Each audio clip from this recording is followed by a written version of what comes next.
पिछले एपिसोड में आपने देखा कि ऐश चार्जार्ड वैली के टूर्नामेंट में नंबर 7 ट्रेनर से बैटल करता है, जो कि होती है ऐश की ओल्ड फ्रेंड यानी कि लीजा। ये चारसिफिक वैली की पोकेमॉन ट्रेनर थी और इसने ऐश के चार्जार्ड को भी काफी टाइम तक ट्रेन किया था। बैटल स्टार्ट हो जाती है, लीजा अपने चार्ला को सेंड करती है, वहीं पर ऐश भी अपने चार्जार्ड को भेजता है। दोनों पोकेमॉन बैटल करना स्टार्ट कर देते हैं और यहाँ पर पता नहीं चल पा रहा था कि कौन जीता है। आखिरी में हर जगह पे धुआं धुआं हो जाता है और दोनों में से एक पोकेमॉन हार जाता है। अब आगे किसी को भी नहीं पता था कि कौन सा पोकेमॉन हारा है। जब धुआं हटता है तो देखने को मिलता है कि चार्ला हार चुकी है। वहीं पर ऐश का चार्जार्ड अभी भी खड़ा हुआ था, यानी कि ऐश ये बैटल जीत चुका था, वहीं पर चार्ला हार चुकी थी। लीजा काफी डिसअपॉइंटेड होती है, वहीं पर ऐश और चार्जार्ड काफी खुश होते हैं क्योंकि उन्होंने पहली बार चार्ला को डिफीट किया था। काफी टाइम से ऐश का चार्जार्ड चार्ला को डिफीट करना चाहता था क्योंकि चारसिफिक वैली के टाइम में वो ज्यादा स्ट्रॉन्ग थी। लीजा और चार्ला दोनों ही ऐश और उसके चार्जार्ड के पास आते हैं। वो ऐश को कांग्रेट्स करते हैं और लीजा बोलती है कि मानना पड़ेगा, तुम्हारा चार्जार्ड पहले के टाइम से अब काफी ज्यादा स्ट्रॉन्ग हो चुका है एंड उसने मेरे चार्ला को इजीली डिफीट कर दिया। अनफॉर्चुनेटली अब मेरी रैंक नंबर 8 हो चुकी है चार्जार्ड वैली में, बट तुम नंबर 7 पे आ चुके हो मुझे रिप्लेस करके, एंड ये चीज तुम पूरी तरह से डिजर्व करते हो। ऐश का चार्जार्ड और चार्ला दोनों ही हाथ मिलाते हैं एंड लीजा इसके बाद चली जाती है। ब्रॉक, मिस्टी और सेरेना भी वहाँ पर आते हैं और ऐश को कांग्रेट्स बोलते हैं। तभी वहाँ पर गार्ड्स भी आ जाते हैं और वो बोलते हैं कि अब तुम्हें टॉप 6 स्ट्रॉन्गेस्ट ट्रेनर से बैटल करना है और यहाँ पर फेनोमेना अलाउड है, यानी कि तुम्हारा अपोनेंट या फिर तुम फेनोमेना का यूज कर सकते हो। मेगा एवोल्यूशन, जायगेंटामैक्स, डायनामैक्स, कौन सा भी फेनोमेना हो सकता है। ऐश बोलता है वाह अब तो काफी मजा आएगा। गार्ड्स बोलते हैं कि हाँ, और तुम्हारी नेक्स्ट बैटल कल होने वाली है, यानी कि तुम्हारे पास एक दिन है ट्रेनिंग करने के लिए। ऐश बोलता है ठीक है। सबसे पहले ऐश अपने फ्रेंड्स के साथ पोकेमॉन सेंटर जाता है और अपने चार्जार्ड को हील करता है। वो बोलता है चार्जार्ड तुम अभी तक काफी एक्सीलेंट बैटल कर रहे हो एंड आई होप तुम आगे भी ऐसा करते रहोगे। इसके बाद ऐश और उसके फ्रेंड्स जाते हैं चार्जार्ड वैली में, जहाँ पर ऐश और चार्जार्ड और भी ज्यादा ट्रेनिंग करते हैं। वो लोग एक एक करके सारे वाइल्ड चार्जार्ड के साथ बैटल करते हैं और ऐश का चार्जार्ड एक काफी इंटेंस बैटल के बाद सबको हराते जाता है। ब्रॉक बोलता है कि यहाँ के सारे चार्जार्ड ही काफी स्ट्रॉन्ग है, अगर इनमें से एक भी चार्जार्ड हमें मिल जाता है तो काफी अच्छा होगा, क्योंकि यहाँ का हर एक चार्जार्ड एक चैंपियन लेवल का चार्जार्ड है जो कि बहुत ही ज्यादा स्ट्रॉन्ग माना जाता है। ऐश बोलता है तुमने सही कहा, मैंने अपने चार्जार्ड को काफी ट्रेनिंग दी है एंड उसको काफी एक्सपीरियंस है।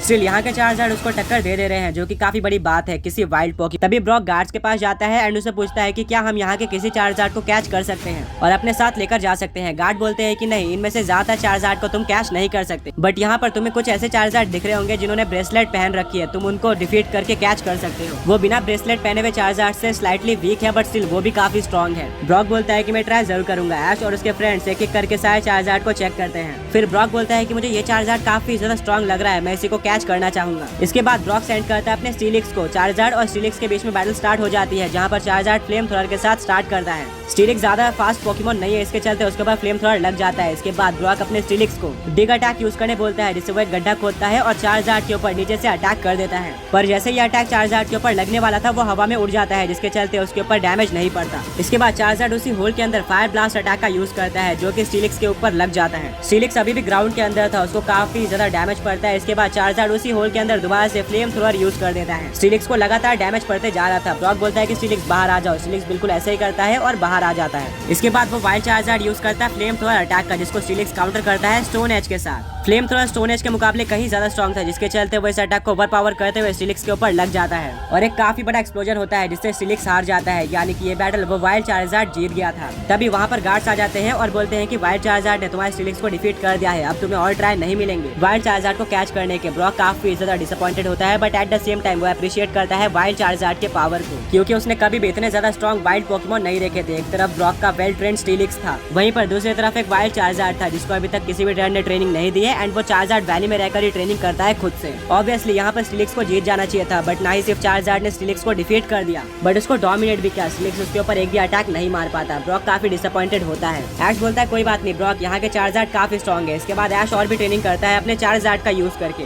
अब फाइनली वो दिन आ जाता है जब ऐश के टॉप 6 स्ट्रॉन्गेस्ट चार्जार्ड ट्रेनर के साथ बैटल होने वाली थी। ऐश बैटल फील्ड में आ जाता है, वहीं पर सामने से भी उसका अपोनेंट आता है, जो कि बिल्कुल एक नया पोकेमॉन ट्रेनर था। ऐश ने इसको पहले कभी भी नहीं देखा था। दोनों ट्रेनर्स हाथ मिलाते हैं और एक दूसरे को अपना इंट्रोडक्शन देते हैं। अपोनेंट बोलता है कि मेरा नाम अलेक्जेंडर है, वहीं पर ऐश बोलता है कि मेरा नाम ऐश है, तुमसे मिलकर अच्छा लगा। अलेक्जेंडर बोलता है कि मुझे भी तुमसे मिलकर काफी अच्छा लगा, मैंने सुना कि तुमने चार्ल्स और लीजा को डिफीट कर दिया है, जो कि चार्जार्ड वैली के one of the strongest Pokemon trainer है। बट मैं तुमको बता दूं कि आज तक जितने भी ट्रेनर्स इस टूर्नामेंट में बैटल करने आए हैं वो टॉप 3 के ऊपर नहीं जा पाए, यानी कि स्ट्रॉन्गेस्ट ट्रेनर भी टॉप 3 में आकर हार गया था। एंड ज्यादातर ट्रेनर तो मुझसे ही हार के जाते हैं, यानी कि मैं एक काफी स्ट्रॉन्ग ट्रेनर हूँ और मुझे अंडर एस्टिमेट मत करना। ऐश बोलता है मैं किसी को भी अंडर एस्टिमेट नहीं करता, मैं सारे ट्रेनर्स को स्ट्रॉन्ग मानता हूँ और अच्छे से बैटल करता हूँ। अलेक्जेंडर बोलता है फिर सही है, एंड तुम्हें पता ही होगा कि इस बैटल में एक नया रूल है कि हम फेनोमेना का यूज कर सकते हैं। ऐश बोलता है कि हाँ मुझे गार्ड्स ने बताया था। अलेक्जेंडर बोलते हैं कि फिर चलो बैटल को स्टार्ट करते हैं। अलेक्जेंडर और ऐश दोनों ही अपने अपने चार्जार्ड को भेजते हैं। ऐश ये देखकर शौक रह जाता है कि अलेक्जेंडर का चार्जार्ड साइज में बड़ा था उसके चार्जार्ड के मुकाबले। वहीं पर अलेक्जेंडर ऐश के चार्जार्ड के ऊपर हंसता है क्योंकि ऐश के चार्जार्ड में कुछ भी स्पेशल नहीं लग रहा था। अलेक्जेंडर बोलता है कि यहाँ पर तो हम दोनों के चार्जार्ड के साइज को नाप कर मुझे विनर बना देना चाहिए, क्योंकि मुझे नहीं लगता कि तुम्हारा वीक चार्जार्ड मेरे स्ट्रॉन्ग चार्जार्ड को टक्कर दे पाएगा। मैं ऐसी वीक बैटल करना पसंद नहीं करता हूँ। ऐश बोलता है किसी भी पोकेमॉन को उनके साइज से जज नहीं करना चाहिए, हो सकता है कि मेरा चार्जार्ड ज्यादा स्ट्रॉन्ग हो। अलेक्जेंडर बोलता है कि ये इम्पॉसिबल है, मेरा चार्जार्ड सबसे स्ट्रॉन्ग है एंड फिर भी हम बैटल में देख लेंगे।